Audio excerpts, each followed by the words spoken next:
자, 2021년 3회 전기기사, 전기기기 문제 풀이를 시작합니다.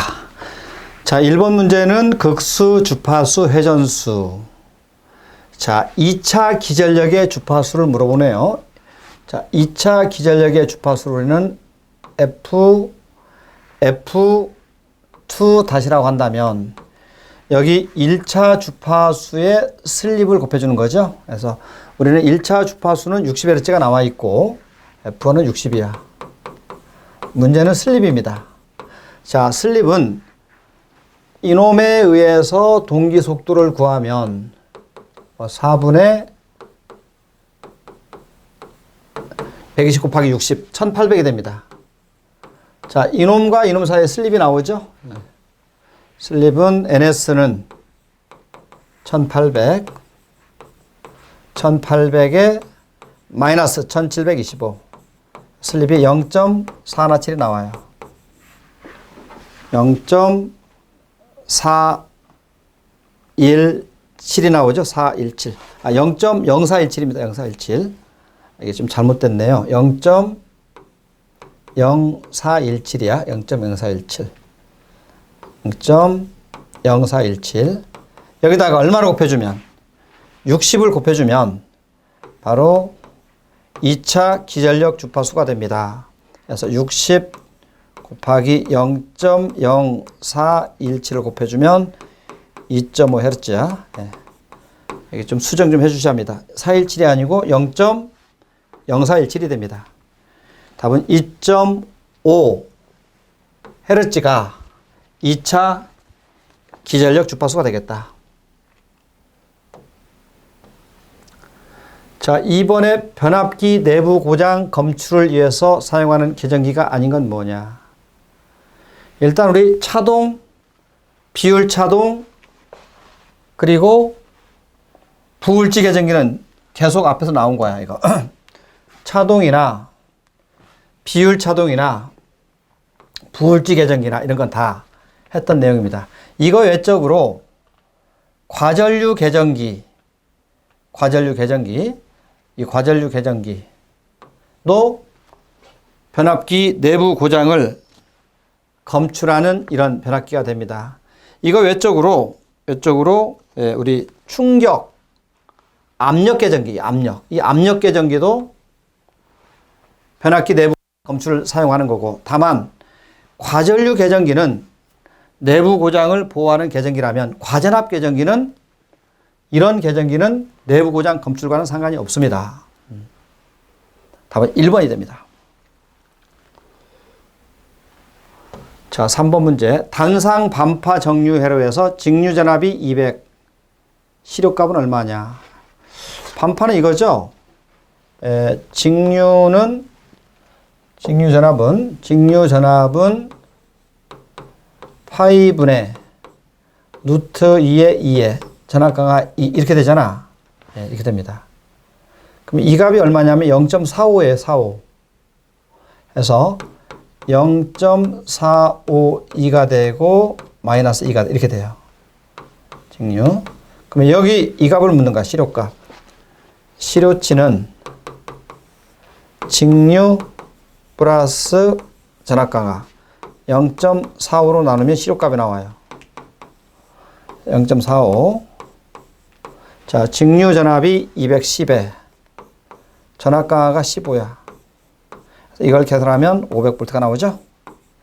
그래서 시료값의 전압은 500V가 되겠다. 3번이 됩니다.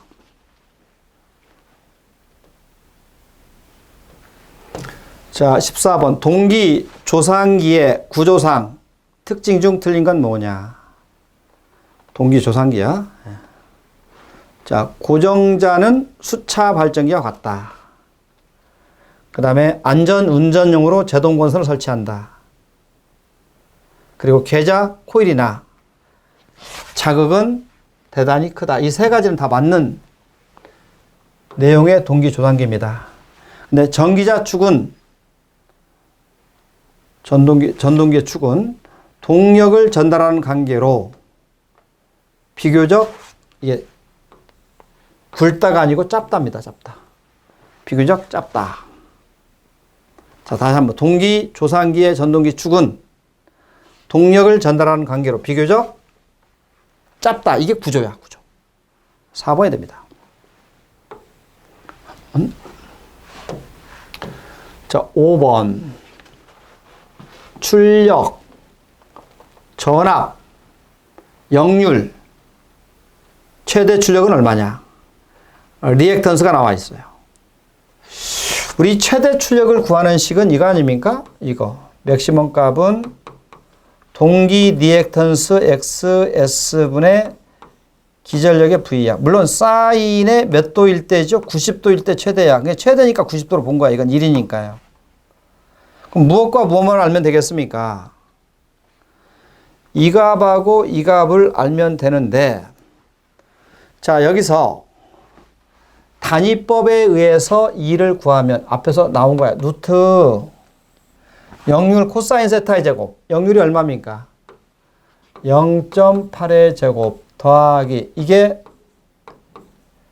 코사인이 0.8이면 사인은 0.6이죠. 여기에 동기 리액턴스를 더해주라고 했죠. 0.9의 제곱. 이거의 제곱이야. 그래서 이놈을 구하면 지금 단자전압 V를 1로 기준했을 때야. 이걸 1로 봤을 때. V 값을 1로 봤을 때. 그래서 이때 이 값은 1.7이 나와요. 1.7. 그럼 여기다 넣어봐요. 자, 이게 얼마였습니까? 동기 리액턴스가 문제에서 얼마를 주었냐면 0.9를 주었어요. 0.9. 동기 리액턴스 여기 있네. 0.9를 주었어요. 그래서 0.9분의 이놈은 1로 봤다면 이놈은 1.7이 됩니다. 이렇게 되죠? 네. 그래서 0.9분의 1.7 곱하기 1이 됩니다. 그래서 이 값이 얼마가 됩니까? 1.8889의 단위법이 돼요. 근데 이 단위법을 전격 출력 만을 곱해주면 이 값이 용량 킬로와트가 되겠죠? 여기다 만만 곱해주면 18,889의 킬로와트가 되겠죠? 답은 2번이 되겠습니다. 뭐 이런 유형의 문제도 좀 잘 비치는 문제니까 좀 눈여겨 봐주시기 바랍니다. 자, 문제 6번. 75kW 이하의 소출력, 단상, 직권, 정유자 전동기 용도에 적합하지 않는 건 뭐냐? 자, 75kW 이하의 소출력, 단상, 직권, 정유자. 이때 단상, 직권, 정유자 전동기는 용도가 직류, 교류 다 쓸 수가 있어요. 그래서 가정용의 미싱, 소형 공구, 영사기, 믹서기, 의료기기. 의료기기는 물론 치과 의료기기도 다 포함이 되겠죠. 다만 이용하지 않는 기기는 공작 기기는 직접 직권 정유자 전동기로 사용하지 않는다. 6번에 3번이 되겠습니다. 7번. 권선영 유도 전동기의 2차 여자법 중, 그렇죠? 2차 여자법 등 두 가지 방식이 있잖아요. 클레머 방식과 세르비우스 방식이 있다. 근데 2차 단자에 나오는 전력을 2차 단자에서 나오는 전력을 동력으로 바꿔서 직류 전동기에 가는 이런 방식을 크레머 방식이라고. 크레머 방식.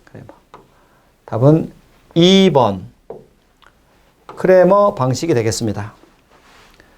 자, 8번.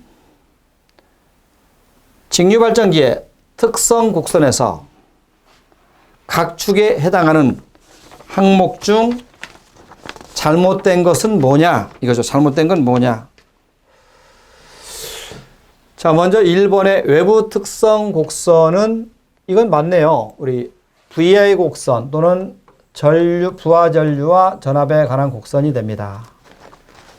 맞게 되겠고, 그 다음에 부하 특성 곡선은 IF와 계좌 전류와 단자 전압을 나타내는 곡선이 부하 특성 곡선이라고 합니다. 그 다음에 무부하 특성 곡선도 그렇죠. 유기 기전력과 계좌 전류의 관계식을 나타내는 것을 무부하 특성 곡선이라고 합니다. 다만 내부 특성 곡선은 부하 전류하고 이건 부하 전류 I와 단자 전압 무부하 전류 I와 이건 무부하 전류야. 그렇죠? 네, 내부 특성 곡선은 무부하 전류가 아니고 부하 전류 I와 유기 기전력 부하 전류 I와 유기 기전력 E의 관계식을 나타내는 거죠. 해서 여기서는 이것도 틀렸고 이것도 틀렸어요. 네. 내부 특성은 I와 이렇게 I와 유기 기전력 E를 나타내는 관계 곡선이 내부 특성 곡선이 되겠다. 자, 문제 9번. 변압기의 전압 변동률에 대한 설명 중 틀린 건 뭐냐? 전압 변동에 대하여 2차 단자 전압 변동이 작을수록 좋다. 자, 어쨌든 뭐 전압 변동률은 큰 것보다는 작을수록 좋은 거예요. 맞죠? 예. 그 다음에 전부하 시에 무부하 2차 단자 전압은 서로 다른 정도로 표시하는 거다. 맞죠? 다시 말하면 이게 전부하와 무부하의 관계식을 나타내는 겁니다. 그 다음에 인가 전압이 일정한 상태에서 인가 전압이 일정하다는 것은 이거요. 이거하고 이게 일정 안 변한다는 거죠. 그러면 전압 변동률은 이거에 따라서 변하게 됩니다. 다시 말하면 무부하 2차 단자 전압의 반비례가 아니라 이거 비례해서 전압 변동률이 커지는 거죠. 그래서 무부하 2차 단자 전압이 커지면은 전압 변동률이 커지고 무부하 2차 단자 전압이 작아지면 전압 변동률은 작아집니다. 다시 말하면 이놈과 이놈은 비례한다. 반비례가 아니라 비례한다. 3번이 잘못된 답이 되겠습니다. 자, 10번. 3상 유도전동기의 고조파 회전자기가 기본파 회전 방향과 동일 방향이야 반대 방향이야. 반대 방향일 때는 이거야. 3n 마이너스 1이 되고 이건 반대야. 반대. 역방향. 반대. 동일 방향이 되면 3n 플러스 1이 되죠. 물론 여기서 n 대신에 2를 넣어주면은 이 값은 2가 되고 2 넣어주면 6에서 1 빼면 얼마가 돼요? 5가 되죠. 그리고 3을 넣어주면 8이 되는 거죠. 그래서 5, 8 이렇게 됩니다. 3을 넣어주면 3, 3은 9 뭐 이렇게 되고 좌우지간 여기서 3n 마이너스 1이 되니까 여기서 2를 대입했을 때 6에서 2를 빼면은 몇 고조파가 되겠습니까? 5고조파가 되겠죠? 5고조파가 되겠다. 항상 고조파의 성분은 홀수값이야. 예. 동일 방향이 된다면 2를 넣어주면 이건 7고조파가 돼요. 그래서 7고조파는 이놈은 동일. 회전 자개가 기본파와 동일. 역방향, 이건 반대. 역방향, 이거 역방향. 답은 2번 제 몇 고조파? 5고조파가 되겠습니다. 자, 11번. 직류 직권전동기 분류 저항기를 직권계좌 병렬로 접속하여 여자 전류를 가감한다. 이런 속도 제어를 여자 전류 하면은 그게 바로 뭘까요? 항상 파이가 IF라고 했어요. 그렇죠? 철심 코일에 계좌 전류, 여자 전류 흘리면 자석이 만들어지는 거죠. 이런 제어가 바로 계좌 제어야. 여자 전류가 계좌 전류야, 계좌 전류. 네. 답이 11번에 3번이 되겠죠. 3번. 자, 12번. 용량이 100, 2300, 150, 철손 1kg, 동손 1.25. 자, 쭉 나와 있어요. 이때 전일 효율은 얼마냐? 일단 효율을 구하려면 항상 출력분해. 그렇죠? 이 출력은 이렇게 출력을 우리가 P 다시라고 하면 먼저 부하가 2분의 1일 때 용량이 100짜리야. 2분의 1 부하 역률의 8시간이고 그리고 전부하 역률은 0.8 6시간이면 이렇게 구하는 거죠. 일단 2분의 1이야. 용량이 얼마? 100이야. 근데 역률이 얼마입니까? 0.8입니다. 이렇게 하나 나왔어요. 이건 얼마일 때? 2분의 1 부하일 때야. 플러스 그 다음에 전부하일 때는 그냥 1이고 100 곱하기 얼마야? 0.8인데 여기에 몇 시간입니까? 6시간이에요. 6시간. 아, 여기서는 하나 빠뜨렸네요. 이건 몇 시간입니까? 100에 8시간이죠. 8시간. 이건 죄송합니다. 이건 8시간. 여기에 잘못됐네요. 이놈을 지우고 이놈은 얼마냐면 8시간. 물론 여기서는 역률이 얼마? 1이니까 곱하기 1이고 이렇게 되죠. 이래서 우리가 출력을 구해보면은 이 값이 얼마냐면 880의 킬로와트 아워가 되겠죠. 이거 일단 880이 나온 거예요. 물론 여기도 880이 됩니다. 그 다음에 이제 손실은 두 가지가 있을 거 아니야. 손실은 철소는 1kW인데 우리 철소는 무부하손입니다. 24시간 다야. 그래서 그냥 1 곱하기 24시간 이렇게 철손 이게 되고 동소는 이렇게 되는 거 아니야. 두 가지가 있어요. n분의 1의 제곱에 n분의 1의 제곱에 항상 동소는 n분의 1 부하가 돼야 합니다.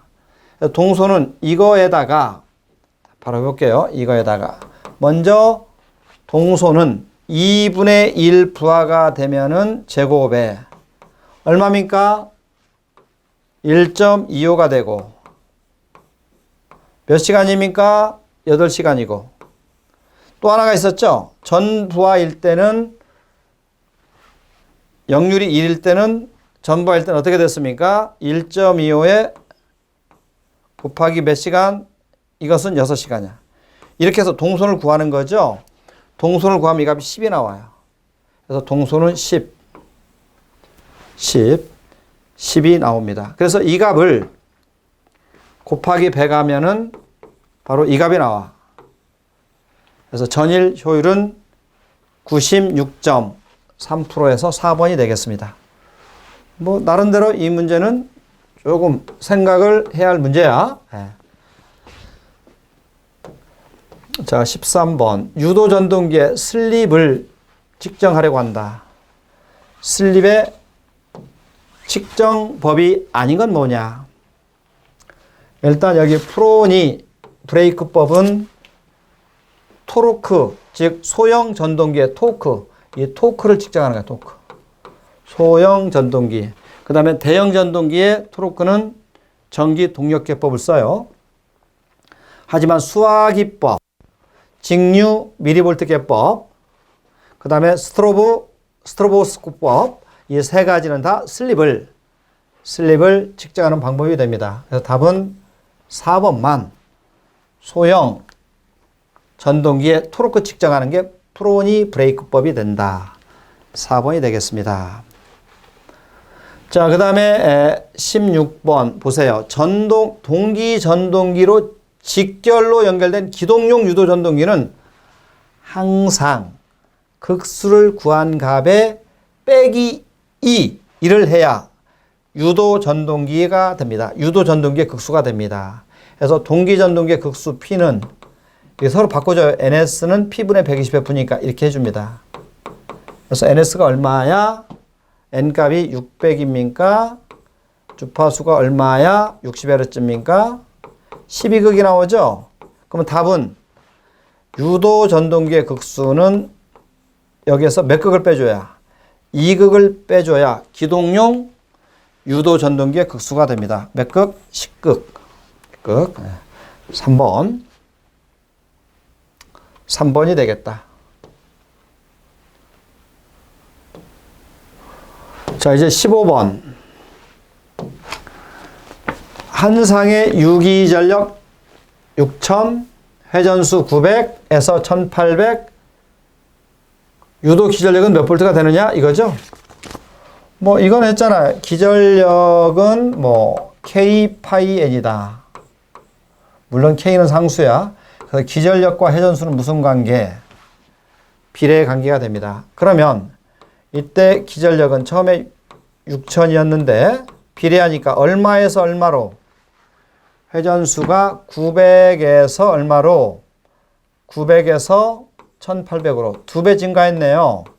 그러면 전압도, 기전력도 6000에서 2배 증가하면 얼마가 돼야 해? 12000V가 돼야죠? 네, 답은 2번이 됩니다. 12000. 16번. 삼상 변압기 병렬 운전 조건 중 틀린 건 뭐냐? 일단 극성은 같고 퍼센트 임피턴스 강화가 같아야 하고 그 다음에 1차와 2차의 변압기가 같아야 하고 뭡니까? 위상이 다르면 돼요? 예, 위상이 같아야 합니다. 상회전 방향 같고 위상 변이가 같아야 하죠? 다르면 안 돼요. 같고 같아야 하고 이것도 같아야 해. 그래요. 답은 4번이 틀린 답이 되겠습니다. 자, 17번. 직류 분권 전동기의 전압이 일정할 때 부하 토르크를 2배 증가하면 분권은 이거예요. 분권은 이거야. 부하 전류 I하고 토르크는 비례하고 회전수도 반비례합니다. 그냥 비례야. 이 토르크를 2배 증가하면 부하 전류도 2배 증가합니다. 그냥 2배야 2배 비례하니까요. 답은 2번이 돼요. 2번. 자, 변압기 U. 이게 OT죠, OT. 절연유입니다, 절연유. 절연유의 구비 요건. 점성은 끈적끈적한 정도는 적어야 합니다. 1번 틀렸네요. 네. 그 다음에 응고점이 낮고, 절연 내력이 크고, 인하점이 높고, 그렇죠? 네. 그 외적으로, 어적으로, 이 절연, 할 수 있는 내력이 커야 하고 그리고 OT는 항상 냉각 할 수 있는 냉각 효과가 좋아야 합니다. 그래서 점성도가 낮아야 한다가 틀렸어요. 자, 이제 다이오드를 여러 개 직렬로 연결하면 과전압 보호고 병렬로 연결하면 과전류 보호라고 했습니다. 직렬은 다이오드를 과전압으로부터 보호해주게 되겠죠? 보호해준다. 답은 4번입니다. 만약에 과전류를 보호하려면 다이오드를 어떻게 연결해야 한다? 병렬로 연결해주면 됩니다. 자, 20번. 직류 분권 전동기 기동 시 전격 전압을 공급하면은 전기자 전류가 많이 흐르다가 회전 속도가 점점 증감에 따라 전기자 전류가 감소한다. 그랬어요. 그러면 우리가 이 전기자 전류하고 역기전력의 관계를 한번 보면 이렇게 되잖아. 역기전력은 이렇게 수식을 나타낼 수가 있어요. 이렇게요. 전기자 기전력은 V-IA RA 이렇게 쓸 수가 있어요. 그렇죠. 그럼 전기자 전류 IA는 어떻게 되느냐? 이렇게 됩니다. 이놈이 이리 가고 이놈이 가니까 V 빼기 역기전력에 뭘로 나눠주면 돼요? RA로 나누면 되죠? 이렇게 됩니다. 자, 우리가 전기자 전류가 감소하는 이놈이 감소한다는 것은 이놈이 증가하기 때문에 감소하는 거야. 역기전력이 증가하니까 전기자 전류는 감소하게 됩니다. 그렇죠? 그래서 여기 전동기의 역기전력이 이놈이 상승해서 단자 전압에서 많이 빼주니까 분자가 적어지면 전기자 전류는 그만큼 작아지게 됩니다. 해서 답이 전동기의 역기전력이 상승하니까 당연히 어떻게 된다? 당연히 이 값이 커지게 되겠죠? 그래서 답은 20번에 4번이 되겠습니다. 4번이 되겠다.